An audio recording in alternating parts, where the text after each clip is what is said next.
فبأي آلاء ربكما تكذبان خلق الإنسان من صلصال كالفخار وخلق الجان من مارج من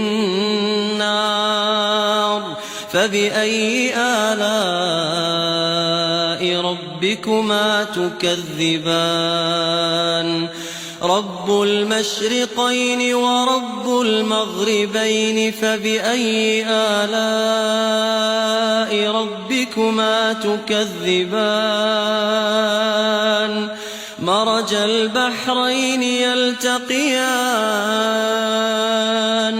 بينهما برزخ لا يبغيان فبأي آلاء ربكما تكذبان يخرج منهما اللؤلؤ والمرجان فبأي آلاء ربكما تكذبان وله الجواب